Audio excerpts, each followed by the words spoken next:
Hello everyone, welcome to my channel share with Ashok. Friends, आज हम rural banking के module C में chapter number 14 का पार्ट 3 करेंगे और इसी के साथ में आपका चैप्टर ख़त्म हो जाएगा।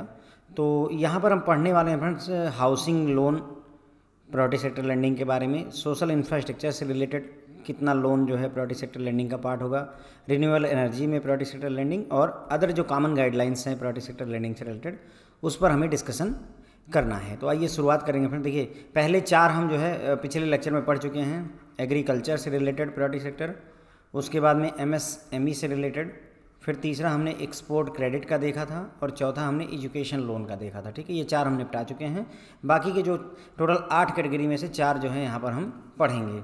तो हाउसिंग की अगर हम बात करें तो यही होगा, आपसे जो सवाल पूछा जाएगा कि कितने अमाउंट तक का लोन अगर दिया जाए तो उससे जो है प्रायोरिटी सेक्टर का पार्ट माना जाएगा। सोचिए, किसी कस्टमर को आपने 1 करोड़ रुपए का लोन दे दिया, तो क्या ये प्रायोरिटी सेक्टर का पार्ट होगा या नहीं होगा? तो बैंक का जो लोन होता है हाउसिंग सेक्टर के लिए, वो प्रायोरिटी सेक्टर का पार्ट हो सकता है, लेकिन लिमिटेशन ये है फ्रेंड्स। ओके, अगर आप परचेज कर रहे हैं या कंस्ट्रक्शन करना चाहते हैं घर का, तो मेट्रो एरिया में मैक्सिमम 35 लाख रुपीज़ तक का लोन आपका प्रायोरिटी सेक्टर का पार्ट होता है। लेकिन उसके साथ एक और कंडीशन होती है कि जो घर की मैक्सिमम कीमत होनी चाहिए वो 45 लाख रुपीज़ की होनी चाहिए, तो ही उसे प्रायोरिटी सेक्टर का पार्ट माना जाएगा। तो दोनों बातें आपसे पूछी जाती हैं, कि मैक्सिमम कितने लाख रुपए का लोन जो है प्रायोरिटी सेक्टर का पार्ट होगा मेट्रो एरिया में, तो 35 लाख रुपए का, लेकिन घर की कीमत मैक्सिमम 45 लाख रुपीज़ की होनी चाहिए। इसी तरीके से अदर एरिया में, अगर मेट्रो एरिया नहीं है तो मैक्सिमम 25 लाख रुपीज़ तक का लोन आपका प्रायोरिटी सेक्टर का पार्ट होता है, बशर्ते कि जो घर की कीमत है वो मैक्सिमम 30 लाख रुपीज़ होनी चाहिए। ओके, मेट्रो एरिया किसे कहते हैं? तो ऐसी एरिया जहाँ की पॉपुलेशन 10 लाख या उससे अधिक की हो, उसे मेट्रो एरिया कहा जाता है। तो ये बातें आपसे पूछी जाती हैं। अब अगर मान लीजिए आपको घर को रिपेयर करवाना है, नया नहीं बनवाना है, कंस्ट्रक्शन नहीं करना है, खरीदना नहीं है, बल्कि आपको बना बनाया घर है उसको रिपेयर करवाना है, तो उस केस में मेट्रो एरिया में अगर मैक्सिमम लोन 10 लाख रुपए तक का दिया जाएगा तो वो प्रायोरिटी सेक्टर का पार्ट होगा, और अदर एरिया में मैक्सिमम 6 लाख रुपए तक का लोन प्रायोरिटी सेक्टर का पार्ट होता है। ओके, तो हमें क्लियर हो गया। देखिए, मेट्रो एरिया और other area, non metro area कह लीजिए। ठीक है, तो मेट्रो एरिया में मैक्सिमम कितने रुपए का लोन? 35 लाख रुपीज़ का लोन, और अदर एरिया में मैक्सिमम 25 लाख रुपीज़ का लोन आपका प्रायोरिटी सेक्टर का पार्ट होता है। ठीक है, हमने ये बात समझ ली। उसके बाद में घर की कीमत की बात करें, मकान का जो प्राइस है वो मैक्सिमम 45 लाख होना चाहिए किसमें? मेट्रो एरिया में, और मैक्सिमम 30 लाख होना चाहिए कहाँ पर? अदर एरिया में। अब इसी जगह पर मान लीजिए आपको घर को खरीदना नहीं है बल्कि रिपेयर करवाना है, तो उस केस में 10 लाख रुपए तक का लोन जो है आपका प्रायोरिटी सेक्टर का पार्ट होगा, और अदर एरिया में 6 लाख रुपए तक का लोन आपका प्रायोरिटी सेक्टर का पार्ट होगा, अगर आपको रिपेयरिंग करवानी है तो। ठीक है, लेकिन यहाँ पर भी ध्यान रखिएगा कि ये जो कंडीशन है घर की कीमत वाली, ये भी लागू रहती है। ये बात यहाँ पर भी याद रखनी होगी कि जो आप घर रिपेयर करवाना चाहते हैं उसकी जो कीमत है मेट्रो एरिया में अभी भी 45 लाख से अधिक नहीं होनी चाहिए, अदरवाइज उसे प्रायोरिटी सेक्टर का पार्ट नहीं माना जाएगा। इसी तरीके से अदर एरिया में जो घर है आपका, जिसको आप रिपेयर करवाने के लिए मैक्सिमम 6 लाख रुपए का लोन ले रहे हैं, वो जो है मैक्सिमम उस घर की कीमत 30 लाख रुपए होनी चाहिए। ये गाइडलाइन यहाँ पर भी लागू रहती है। उसके बाद हाउसिंग लोन जो बैंक अपने खुद के एम्प्लॉय को बांटता है, वो प्रायोरिटी सेक्टर का पार्ट नहीं होता है। ओके, जैसे बैंक में मान लीजिए 1 लाख एम्प्लॉई हैं, तो अमूमन लगभग सभी लोग हाउसिंग लोन लेते हैं, लगभग लेते हैं, नहीं 70% तो लेते ही लेते हैं। तो अगर इन लोगों को जो लोन दिया गया है हाउसिंग लोन, ये फ्रेंड्स जो है प्रायोरिटी सेक्टर में काउंट ही नहीं किया जाता है। आरबीआई बोलती है कि आप इसको प्रायोरिटी सेक्टर का पार्ट नहीं मान सकते हैं, क्योंकि अगर हम इसी को ही रख देंगे तो आप बस अपने लोगों को ही बांटते रहोगे और किसी को लोन नहीं दोगे। इसलिए बैंक के खुद के एम्प्लॉई को जो लोन दिया जाता है हाउसिंग लोन, वो प्रायोरिटी सेक्टर का पार्ट नहीं होता है। उसके बाद में कुछ और भी गाइडलाइंस है, जैसे bank loan to any governmental agency for construction of dwelling units to be covered under priority sector subject to dwelling unit का जो कारपेट एरिया है वो 60 स्क्वायर मीटर से अधिक का नहीं होना चाहिए। तो बैंक ने किसी गवर्नमेंट एजेंसी को लोन दे रखा है जो कि घर बनवा करके जो गरीबों को देगी, तो ऐसे घर जिनका कारपेट एरिया 60 स्क्वायर मीटर से अधिक का नहीं, उसके लिए जो भी लोन दिया गया है बैंक के द्वारा गवर्नमेंट एजेंसी को, सोच लीजिए 20 लाख रुपए, तो उस केस में 20 लाख रुपए तक का लोन, यानी कि घर का जो कारपेट एरिया होना चाहिए वो 60 स्क्वायर मीटर से अधिक नहीं है। अब इस घर को बनवाने के लिए जो भी कीमत लगेगी उतना पैसा जो है प्रायोरिटी सेक्टर का पार्ट माना जाएगा, वो लोन प्रायोरिटी सेक्टर का पार्ट माना जाएगा। Bank loan to housing finance company, अगर बैंक जो है हाउसिंग फाइनेंस कंपनी को लोन दे देता है, वो फर्दर जो है घर बनवाने के लिए कस्टमर्स को लोन देती हैं, तो मैक्सिमम लोन पर बारोवर 20 लाख रुपए का प्रायोरिटी सेक्टर का पार्ट होता है। Here is your bank, bank ने लोन दिया हाउसिंग फाइनेंस कंपनी को, हाउसिंग फाइनेंस कंपनी ने कस्टमर को लोन दिया। कस्टमर को जो लोन दिया गया वो अगर 20 लाख रुपए तक का है, 20 लाख रुपीज़ तक का है, तो वो इस बैंक के प्रायोरिटी सेक्टर का पार्ट होगा। ओके, किसका पार्ट होगा? प्रायोरिटी सेक्टर का पार्ट होगा। आउटस्टैंडिंग डिपॉजिट जो भी नेशनल हाउसिंग बैंक के पास अगर प्रायोरिटी सेक्टर में शॉर्टफॉल हुआ और उसकी वजह से बैंक आरबीआई ने कहा कि एनएचबी के पास में आप पेनल्टी जमा करिए, तो जो भी पैसा एनएचबी के पास बचा रह जाएगा, आउटस्टैंडिंग रह जाएगा, वो भी आपका प्रायोरिटी सेक्टर का पार्ट होता है हाउसिंग लोन के लिए। ओके, तो ये हो गई फ्रेंड्स जो है हमारी गाइडलाइन हाउसिंग लोन से रिलेटेड। तो हाउसिंग लोन में हमने देखा कि अगर नया घर खरीदना है या नया घर खरीद करके ज़मीन खरीद कर बनवाना है तो मेट्रो एरिया में 35 लाख रुपए तक का लोन, अदर एरिया में 25 लाख रुपीज़ तक का लोन आपका प्रायोरिटी सेक्टर का पार्ट होता है। अगर आपको घर बना बनाया है, रिपेयर करवाना है, तो मेट्रो एरिया में 10 लाख रुपए तक का लोन, अदर एरिया में 6 लाख रुपीज़ तक का लोन जो है आपका प्रायोरिटी सेक्टर का पार्ट होता है रिपेयर के केस में। ऐसी आबादी जहाँ पर 10 लाख या उससे ज़्यादा लोग रहते हैं उसे मेट्रो एरिया माना जाता है, बाकी को हम अदर एरिया में रख देंगे। लेकिन यहाँ मेट्रो एरिया में भी जो आप 35 लाख रुपए का लोन प्रायोरिटी सेक्टर का पार्ट मान रहे हैं, इसके तहत जो घर आप खरीदते हैं या जो घर आप बनवाते हैं उसकी जो कीमत होनी चाहिए मैक्सिमम 45 लाख रुपये होनी चाहिए, और अदर एरिया में यही कीमत जो है 30 लाख रुपीज़ होनी चाहिए। ओके, उसके बाद में मेट्रो एरिया वो एरिया होता है जहाँ की पॉपुलेशन 10 लाख एंड अबव होती है। रिपेयर की मैंने आपको बताया कि अगर मेट्रो एरिया में रिपेयरिंग है तो 10 लाख रुपए तक का मैक्सिमम लोन, अदर एरिया है तो 6 लाख रुपए तक का लोन प्रायोरिटी सेक्टर का पार्ट होता है। लेकिन यहाँ भी जो घर की कीमत की गाइडलाइन है वो फॉलो की जाती है। घर की गाइडलाइन जो कीमत वाली गाइडलाइन ये वाली मैंने आपको बताई थी 45 लाख और 30 लाख, ये यहाँ पर भी लागू होती है। यानी कि मेट्रो एरिया में जो घर आप रिपेयर करवाना चाहते हो उसकी कीमत मैक्सिमम 45 लाख, और जो अदर एरिया में जो घर आप रिपेयर करना चाहते हो उसकी कीमत 30 लाख से ऊपर नहीं होनी चाहिए। बैंक जो अपने एम्प्लॉय को हाउसिंग लोन देता है वो प्रायोरिटी सेक्टर का पार्ट नहीं होता है, वो प्रायोरिटी सेक्टर में काउंट नहीं किया जाता है।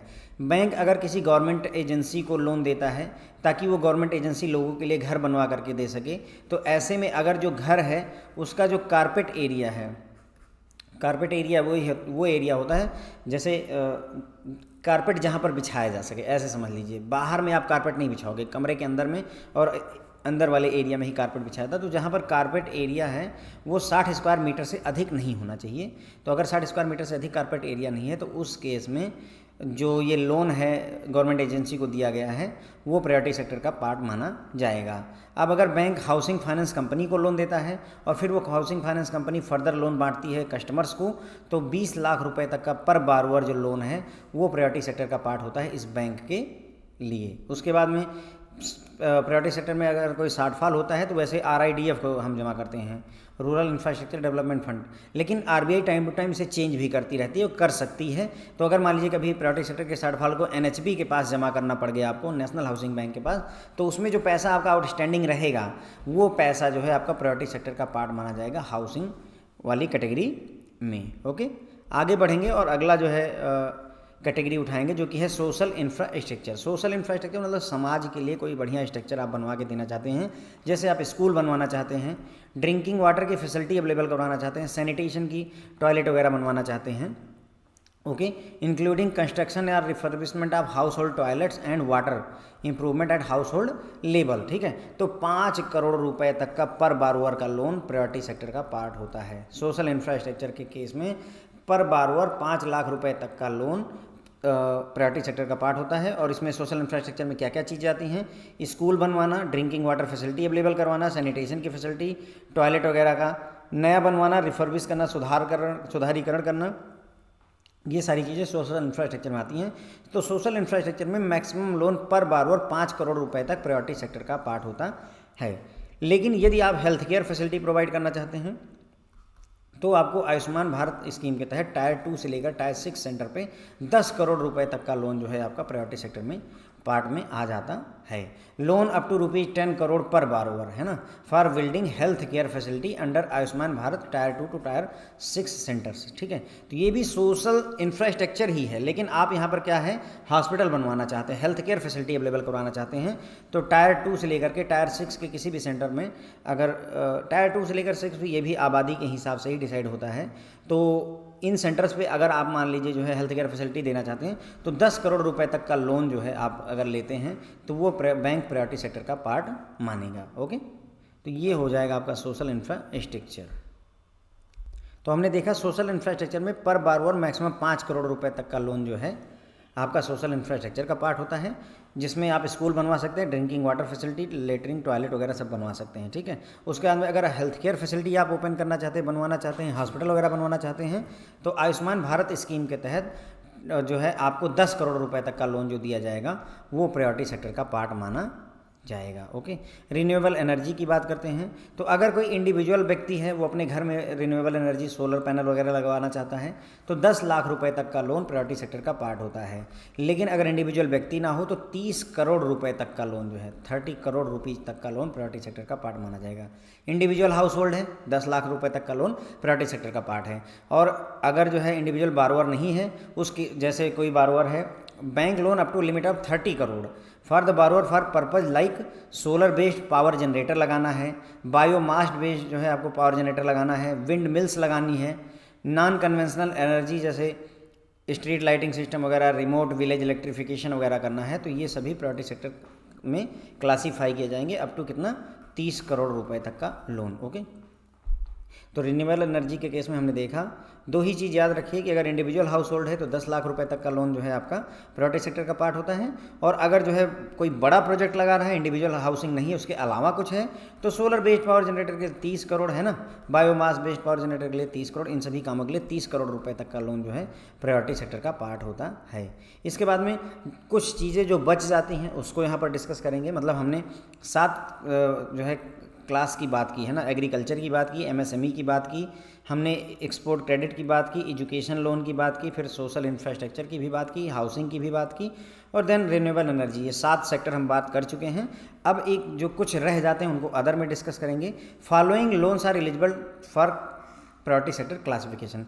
ये जो नीचे लोन दे रखे हैं हमने, ये भी प्रायोरिटी सेक्टर का पार्ट होते हैं। Loan up to 2 lakh rupees provided directly by bank to SHG or GLG for activities other than agriculture or MSME, like loan for meeting social needs, construction and repair of house, construction of toilet by self help group। ठीक है, तो self help group को आपने agriculture और MSME के लिए नहीं दिया है बल्कि किसी और काम के लिए अगर लोन दे रखा है तो 2 लाख रुपए तक का जो लोन इनको दिया जाएगा एसएचजी और जीएलजी को, ये प्रायोरिटी सेक्टर का पार्ट होगा।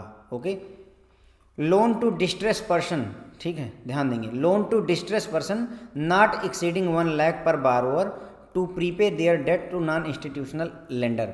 तो यहाँ पर डिस्ट्रेस पर्सन है, इसके पहले मैंने आपको बताया था तो वहाँ डिस्ट्रेस फार्मर था, डिस्ट्रेस किसान होता था। ओके, तो अगर कोई व्यक्ति है जिसने जो है नॉन इंस्टीट्यूशनल लेंडर किसी सेठ साहूकार से पैसे ले रखे हैं जिस पर उसे बहुत ब्याज देना पड़ रहा है, तो अगर 1 लाख रुपए तक का लोन आप ऐसे व्यक्ति को दे देते हैं तो वो प्रायोरिटी सेक्टर का पार्ट माना जाएगा।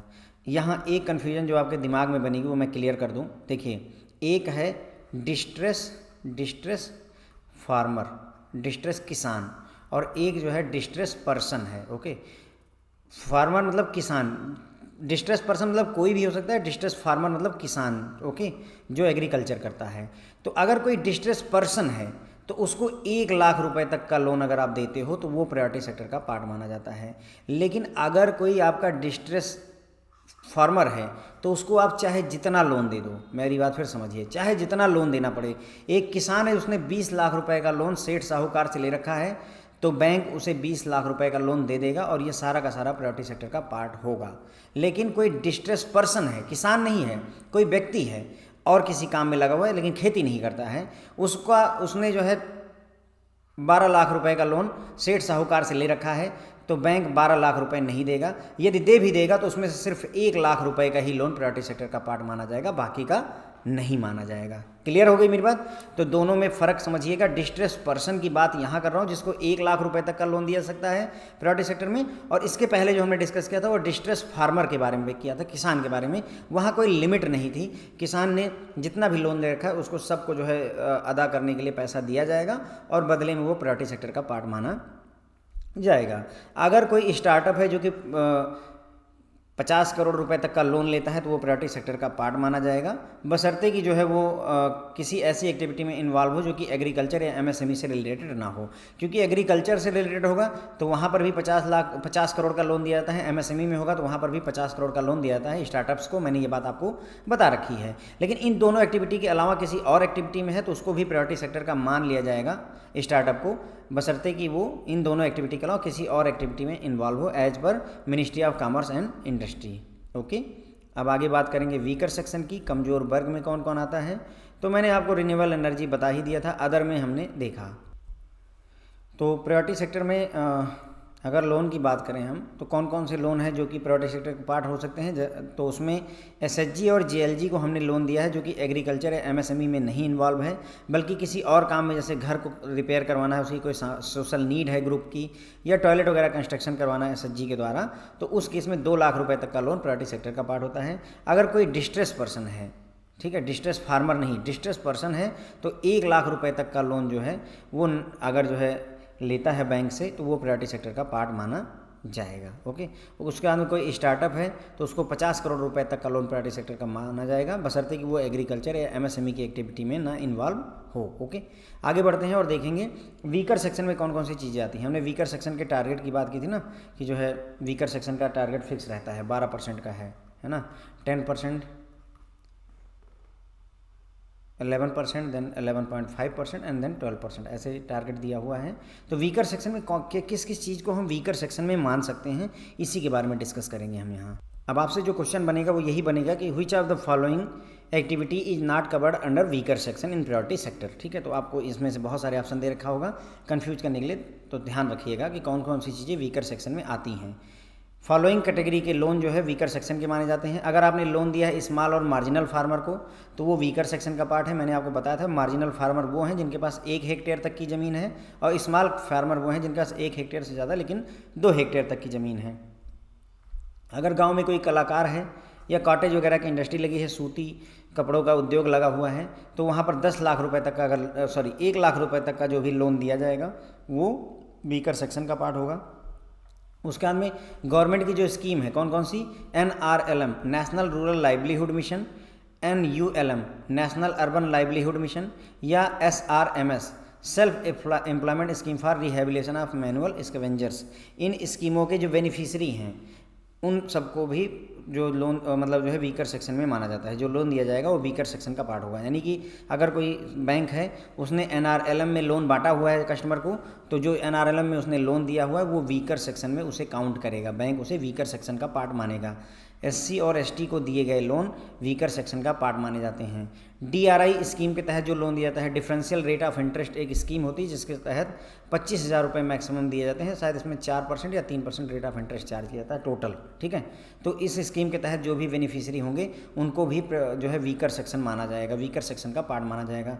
सेल्फ हेल्प ग्रुप को दिया गया लोन जो है वीकर सेक्शन का पार्ट माना जाता है। Distress farmer non institutional lender को, जो डिस्ट्रेस फार्मर है, जो किसान है ना, जो तकलीफ़ में किसान है, उसको जो है क्योंकि उसने किसी नॉन इंस्टीट्यूशनल लेंडर से पैसा ले रखा है, तो उसको अगर कोई लोन दिया जाता है बैंक के द्वारा तो कोई लिमिट नहीं है, वो भी वीकर सेक्शन का पार्ट मानी जाती है। ओके, ऐसा किसान जो कि परेशान है क्योंकि उसने साहूकार से लोन ले रखा है, तो उसका लोन चुकाने के लिए जितना भी पैसा बैंक दे देगा वो सारा का सारा प्रायोरिटी सेक्टर का पार्ट होता है, और साथ ही साथ में प्रायोरिटी सेक्टर में वो वीकर सेक्शन का पार्ट भी होता है।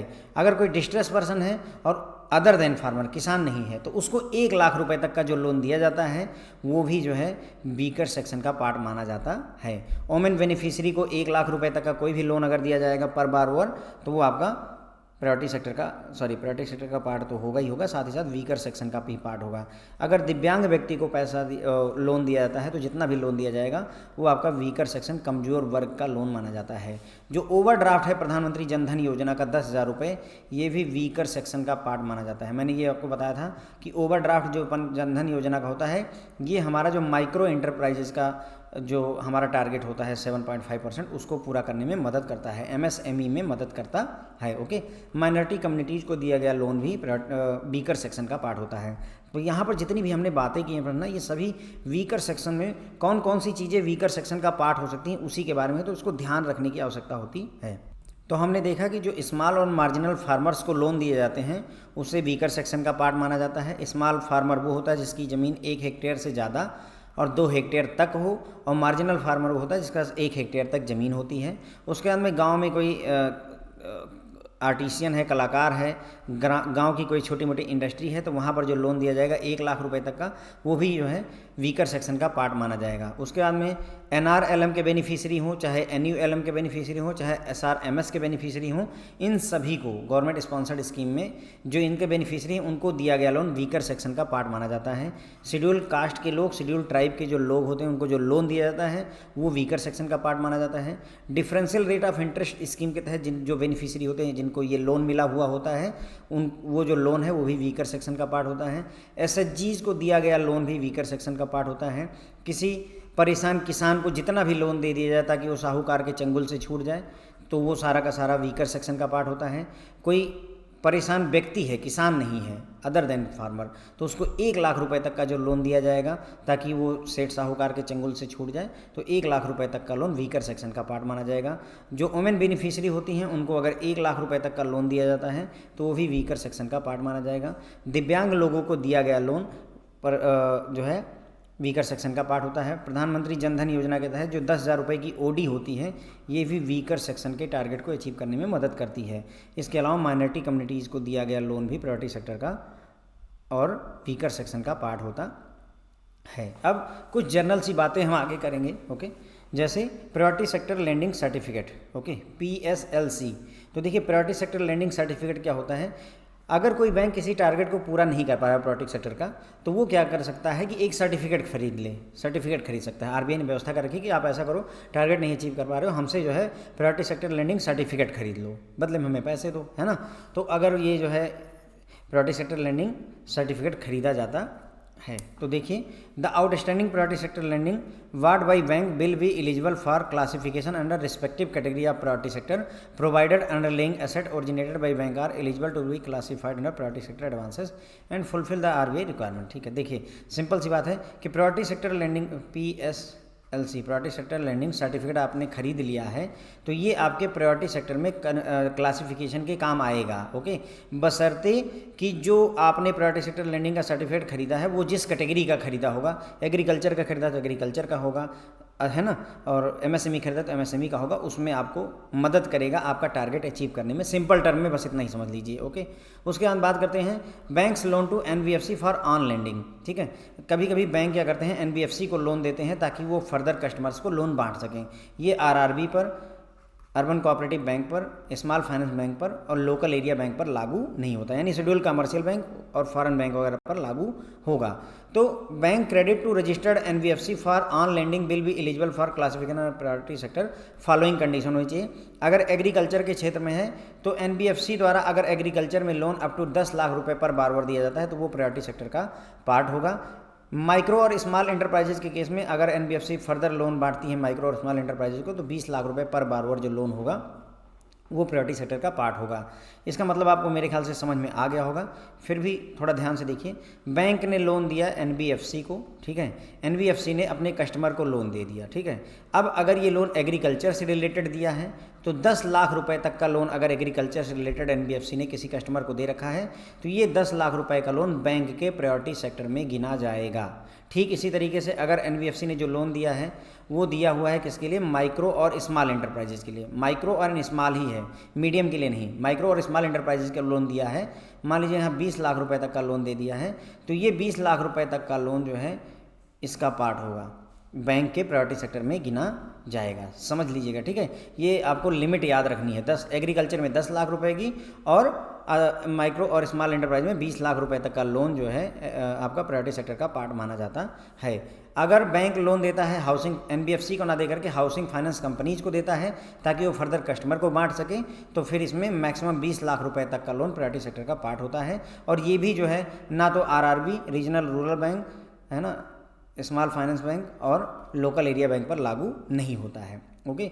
तो हमने देखा कि बैंक जो है NBFC को लोन दे रहा है, तो इसमें दो केस है, अगर एग्रीकल्चर को दे रहा है तो 10 लाख रुपए तक का लोन, और अगर small and micro and small industry को दे रहा है तो 20 लाख रुपए तक का लोन इस बैंक के प्रायोरिटी सेक्टर में काउंट कर लिया जाता है। इसी तरीके से बैंक अगर नेशनल हाउसिंग बैंक को या हाउसिंग फाइनेंस कंपनी को, हाउसिंग फाइनेंस कंपनी जिसको हेड करता है नेशनल हाउसिंग बैंक, तो अगर हाउसिंग फाइनेंस कंपनी को लोन देता है और ये हाउसिंग फाइनेंस कंपनी फर्दर घर बनवाने के लिए लोन कस्टमर को देती है तो 20 लाख रुपए तक का लोन इस बैंक के प्रायोरिटी सेक्टर में काउंट कर लिया जाएगा। ओके, उसके बाद में अब क्या बैंक जो है सारा का सारा बैंक जो है यहाँ पर अब एक प्रॉब्लम खड़ी होगी। क्या प्रॉब्लम होगी बताता हूँ मैं।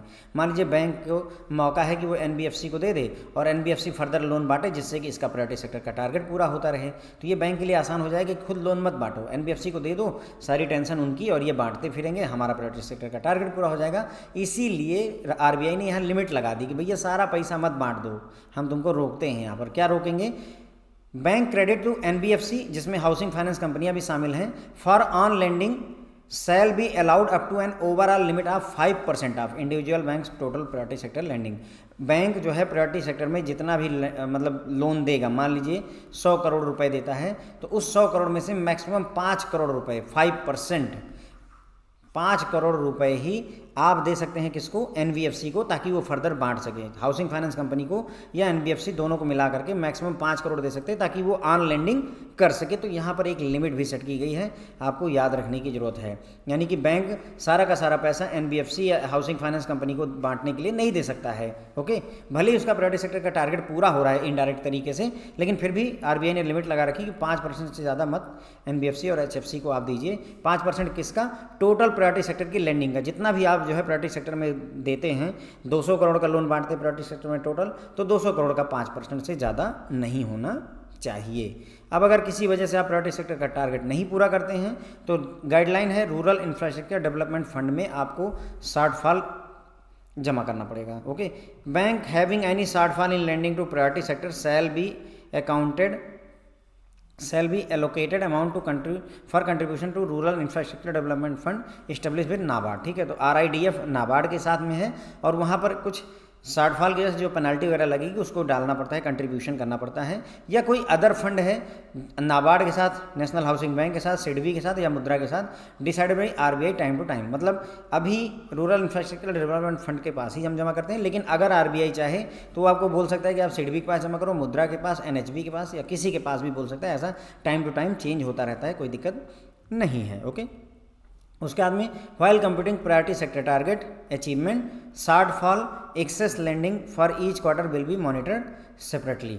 जब आप प्रायोरिटी सेक्टर को के टारगेट और अचीवमेंट को कंप्यूट कर रहे होंगे तो जो शॉर्टफॉल है और एक्सेस है उसको हर क्वार्टर में मॉनिटर अलग से किया जाएगा। उसके बाद में हर क्वार्टर का जो एक एवरेज ले लीजिए, ठीक है, उसी को ही एंड ऑफ द ईयर आप ओवरऑल शॉर्टफॉल या एक्सेस मानेंगे। ठीक है, हर क्वार्टर का एवरेज ले लेना होता है। 4 क्वार्टर में है मॉनिटरिंग, आप अलग अलग कैलकुलेट कीजिए कितना शॉर्टफॉल और कितना एक्सेस रहा, लेकिन फिर जो है चारों क्वार्टर का एक एवरेज ले लीजिए और फिर बताइए कि आपने शॉर्टफॉल किया है या ओवरेज की हुई है। ठीक है, same method will be followed for calculating the achievement of priority sector सब टारगेट। जो यहाँ मेथड हमने यूज किया है कि हर क्वार्टर में कंप्यूट करते रहेंगे और फिर ईयर के एंड में चारों क्वार्टर का एक एवरेज ले लेंगे। वही कॉन्सेप्ट आपको यहाँ पर भी सब टारगेट के लिए भी यूज करना है। जैसे ओवरऑल टारगेट 40% का है, किसके लिए, शेड्यूल कमर्शियल बैंक के लिए, लेकिन सब टारगेट भी वहाँ पर सेट हैं। जैसे वीकर सेक्शन के लिए 12% है, माइक्रो एंटरप्राइज के 7.5% है, एग्रीकल्चर के 18% है। तो ये सारे सब टारगेट के लिए भी वही सेम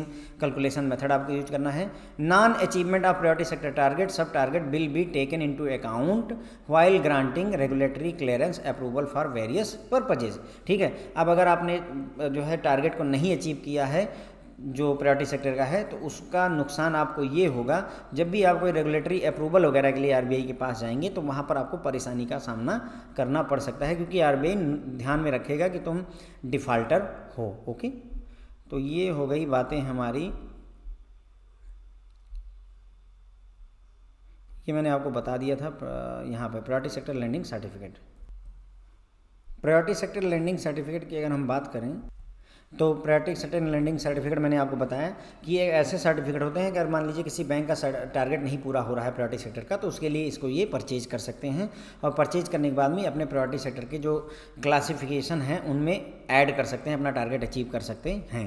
उसके बाद में बैंक अगर लोन देता है एनबीएफसी को कि ताकि वो फर्दर कस्टमर को लोन बांट सके, तो अगर एनबीएफसी जो है बारोअर को लोन देती है 10 लाख रुपए तक का एग्रीकल्चर के लिए, तो वो आपका जो है इस बैंक के लिए जिसने लोन दिया था उसके लिए प्रायोरिटी सेक्टर का पार्ट होगा। और अगर जो है स्मॉल और माइक्रो इंटरप्राइजेज के लिए देता है तो 20 लाख रुपए तक का लोन जो है आपका प्रायोरिटी सेक्टर का पार्ट होता है। इसी तरीके से अगर हाउसिंग फाइनेंस कंपनी को दिया गया है तो 20 लाख रुपए का लोन पर बारोअर जो है आपका प्रायोरिटी सेक्टर का पार्ट होता है।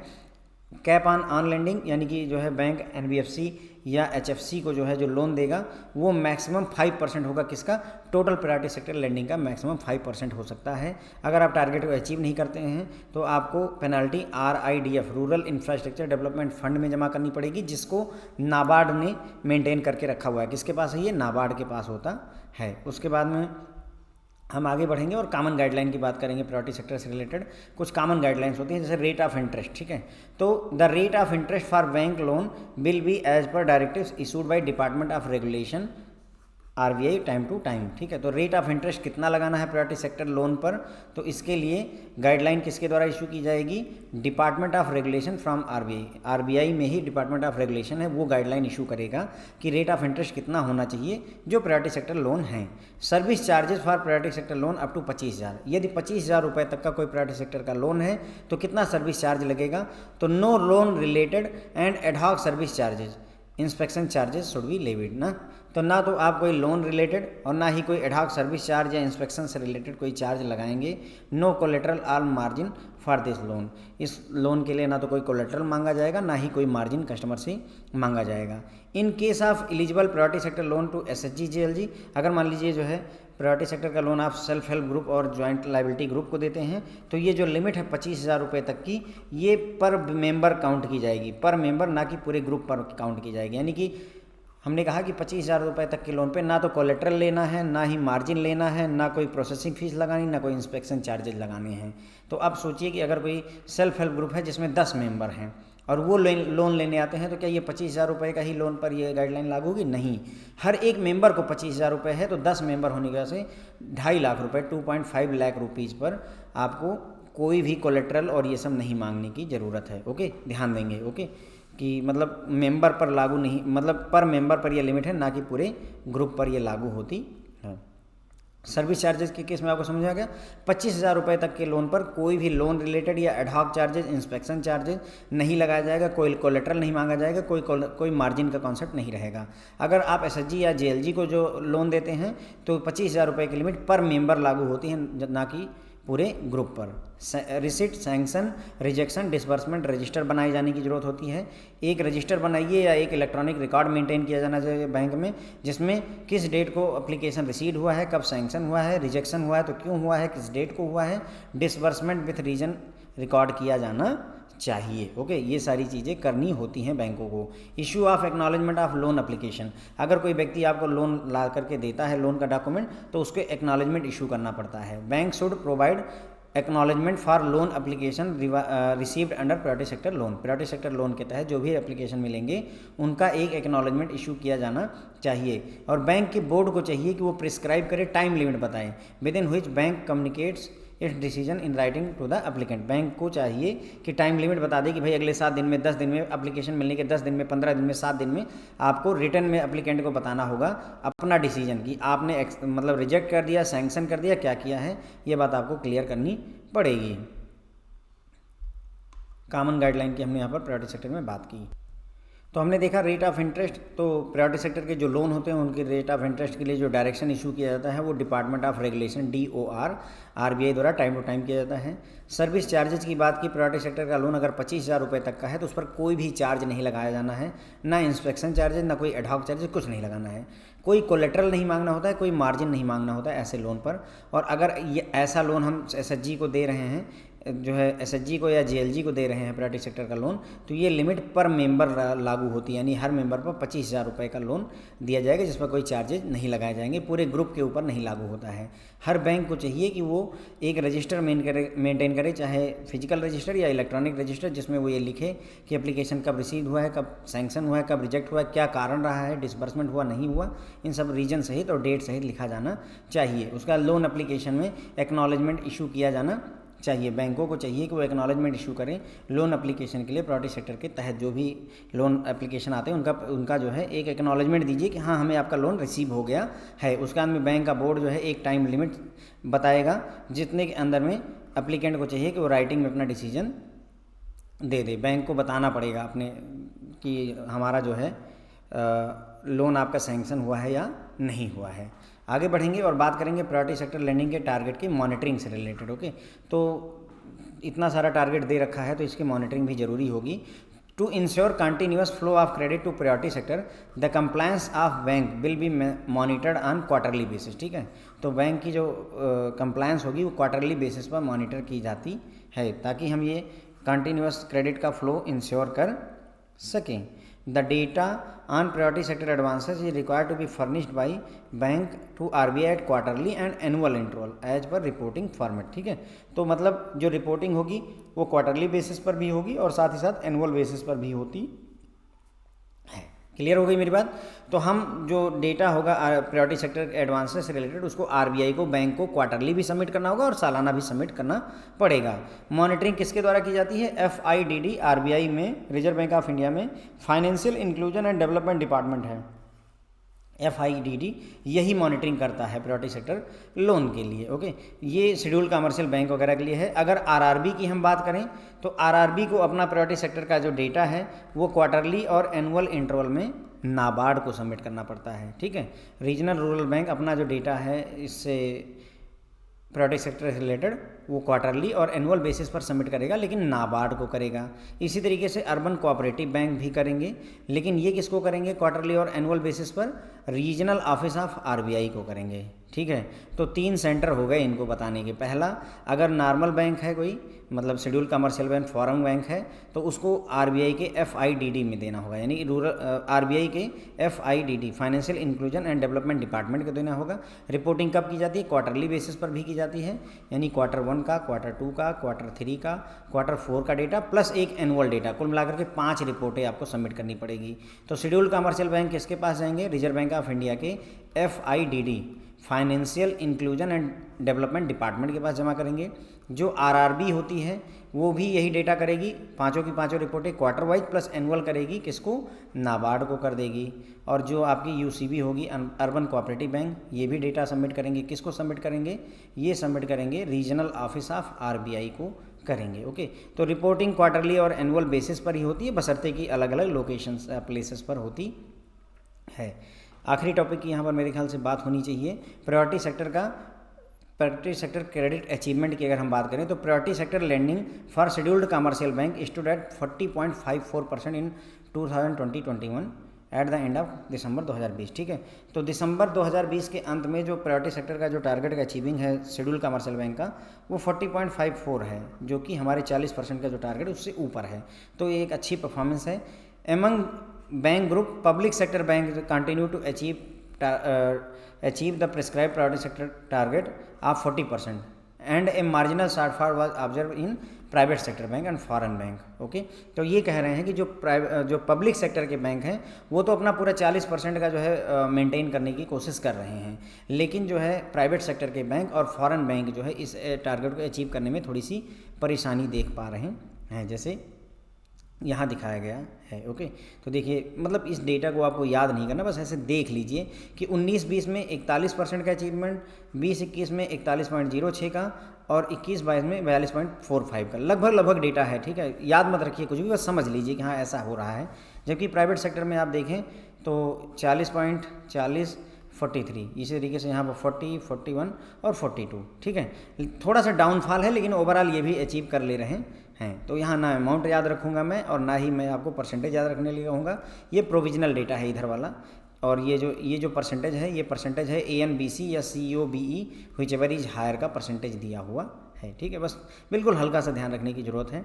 उसके बाद में एक छोटी सी और बात कर लेते हैं कि जो टोटल ट्रेडिंग वॉल्यूम है प्रायोरिटी सेक्टर लेंडिंग सर्टिफिकेट का, उसमें ग्रोथ हुई है 25.9% की, और ये 5.89 लाख करोड़ रुपए का 2021 में हुआ है। ओके, जबकि पिछले साल जो ग्रोथ हुई थी एक साल पहले 43.1% की थी। बिल्कुल ध्यान रखिए, समझिए, बस बहुत ज़्यादा याद नहीं रखने की ज़रूरत है। मेरा जो यहाँ कहने का समझाने का तरीका मतलब है वो ये है कि आप ये समझ लीजिए कि प्रायोरिटी सेक्टर लेंडिंग सर्टिफिकेट मतलब भर के मात्रा में बिकते हैं, क्योंकि 2020-21 में 5.8 लाख करोड़ रुपए के सर्टिफिकेट बिक गए। इसका मतलब हमने लोन नहीं बांटा, बल्कि हमने सर्टिफिकेट खरीद करके अपने टारगेट को अचीव किया हुआ है। समझने की जो बात है वो ये है। एमंग द 4 कैटेगरीज, यानी कि जो प्रायोरिटी सेक्टर लेंडिंग सर्टिफिकेट होता है उसकी 4 कैटेगरी होती हैं। उनमें सबसे ज़्यादा ट्रेडिंग होती है जनरल कैटेगरी की और small and marginal farmer category की। ओके, यानी कि priority sector lending general category का जो सर्टिफिकेट है वो, और प्रायोरिटी सेक्टर लेंडिंग सर्टिफिकेट जो कि स्मॉल और मार्जिनल फार्मर वाली कैटेगरी का है, उसमें सबसे ज़्यादा ट्रेडिंग होती है। कितनी थी? 2.26 लाख करोड़ हुई थी जनरल कैटेगरी में, और 1.98 करोड़ रुपए की हुई थी स्मॉल और मार्जिनल फार्मर्स की कैटेगरी में 31 मार्च 2021 को। कोई भी डेटा आपको इसमें से याद रखने की ज़रूरत नहीं है, एक भाव समझिए, एक समझने की ज़रूरत है कि एक्चुअल में हो क्या रहा है, व्हाट इज़ हैपनिंग। ओके, तो ये बात हो गई फ्रेंड, जो है हमने मेरे ख्याल से आपको सब कुछ बता दिया है। प्रायोरिटी सेक्टर के अचीवमेंट की हमने बात की, तो लगभग सभी बैंक अचीव कर ले रहे हैं 40% का। इसमें कुछ डिफरेंट नहीं, बस इतनी सी बात है कि सभी अचीव कर पा रहे हैं। उसके बाद में प्रायोरिटी सेक्टर लेंडिंग का जो सर्टिफिकेट है वो मतलब भर का ट्रेड होता है। 6-6 लाख करोड़ रुपए जो है ट्रेड कर लिए जाते हैं इसमें 4 कैटेगरी होती हैं प्रायोरिटी सेक्टर लेंडिंग सर्टिफिकेट की, 4 कैटेगरी, जिसमें से जनरल कैटेगरी और स्मॉल एंड मार्जिनल फार्मर की कैटेगरी में सबसे ज़्यादा ट्रेडिंग होती है, सबसे ज़्यादा बैंकों को खरीदना पड़ता है। ओके, तो ये हो गया हमारा प्रायोरिटी सेक्टर फ्रेंड्स, यहीं पर फिनिश होता है। Thank you so much friends.